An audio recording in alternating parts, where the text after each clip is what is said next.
Hi guys, how's it going? Welcome back to my YouTube channel. So lately with my career in real estate, I have had to start learning some Chinese. So this is kind of fun. I am learning Mandarin. So I'm going to tell you a little bit about what I learned and maybe you will learn some Chinese too.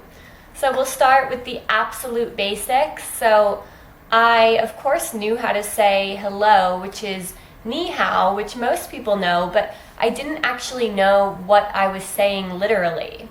So that is the standard Chinese greeting, but ni actually means you, and hao means good. So the way they greet people in their country, they don't have a word that they say hello.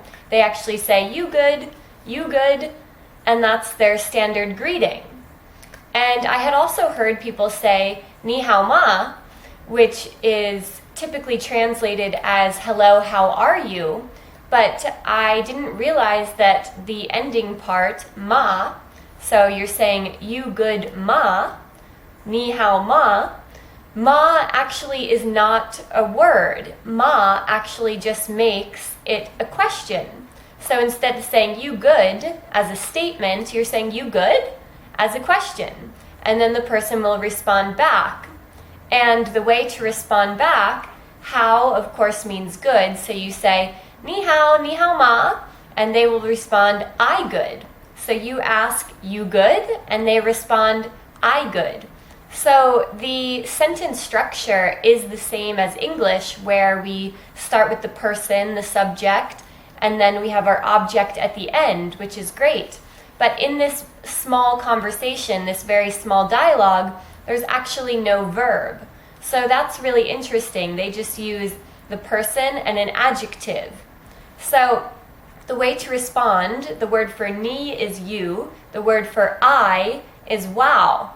So you can respond by just saying wow how, and then that is the correct response. So a typical dialogue between two people would be ni hao ma, oh, wow how, and then that's the conversation. You good? You good. I'm good. And that's how it kind of plays out.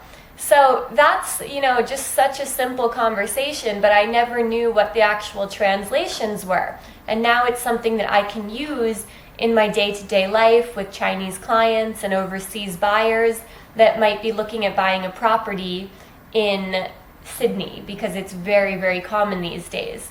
And the other thing I learned, which is really easy to remember because it sounds like my husband's name, his name is Shannon, and I need to know how to say thank you, of course. So I've learned how to say thank you, and it's Shen Shen, so it kind of sounds like Shannon, so it's easy for me to remember. Shen Shen, and it's a really cute kind of way. I like it better than thank you. So yes, I've learned a small dialogue, I've learned thank you, and I also learned how to say this. So I can point to things and be able to order in a menu. So when I'm pointing at a menu, if I want to eat something, I can say juga, like juga, this, and then they'll know. And same thing, if it's a house, a property, anyway, if I'm showing a brochure, I can say juga, if to the available ones, to what's on sale, whatever it might be. So those are just really little, simple words, but I had to learn, the tone, because the Chinese use the rise and the fall of their voice. And if I say something in the wrong tone, it could mean a completely different word. So it kind of sounds like you're singing when you're practicing, because you're going up and down and up and down.